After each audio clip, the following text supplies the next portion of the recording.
U organizaciji Doma za odrasle Sveti Vasilije Ostroški čudotvorac sa saradnicima iz partnerske mreže domova socijalne zaštite iz Crne Gore, Bosne i Hercegovine i Slovenije u sali Doma kulture opštine Novi Bečej održana je 7. regionalna konferencija za Zeru više na temu demencije sa ciljem razmene iskustva i stručnog usavršavanja radnika u ustanovama ovakvog tipa, potvrdila je Ljiljana Bognić, direktorica Doma za odrasle u Novom Bečeju. Jedan veoma veliki problem danas u društvu i koji će biti još veći sledećih narednih godina. Naša konferencija, znate da ima dva dela, jedan je deo edukativan, to je današnji dan kada imamo predavače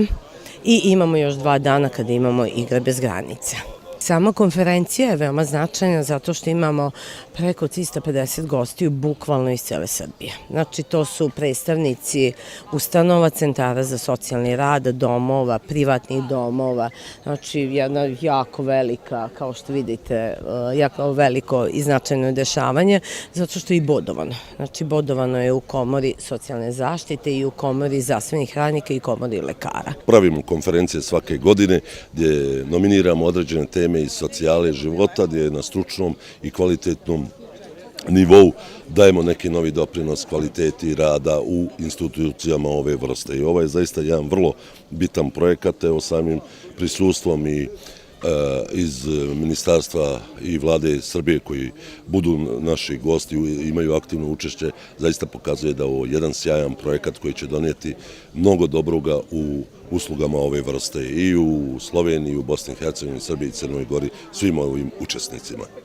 Prisutnima se obratila i Suzana Mišić, pomoćnica ministra za rad, zapošljavanje, boračka i socijalna pitanja Zorana Đorđevića, koja je ovom prilikom izjavila da je unapređenje znanja stručnjaka u ovoj oblasti jednako važno koliko i obezbeđivanje kvalitetnih uslova života korisnika u ustanovama socijalne zaštite. Brinuti o drugima, brinuti o njihovom zdravlju, pogotovo kada se radi o osobama sa smetnjama u razvoju,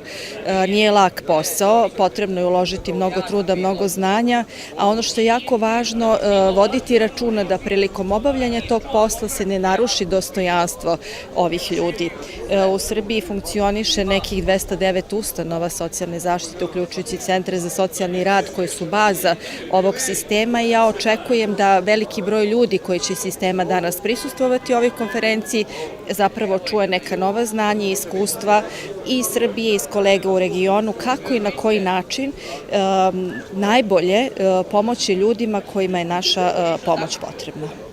Konferenciju je zvanično otvorio pokrajinski sekretar za socijalnu politiku, demografiju i ravnopravnost polova Predrag Vuletić, koji je ovom prilikom podsjetio da je pokrajinska vlada osnivač 27 ustanova za smeštaj korisnika, od čega je 21 ustanova namenjena starim ili odraslim licima i izrazio zahvalnost zaposlenima za svakodnevnu brigu i požrtvovanost koju pokazuju korisnicima usluga.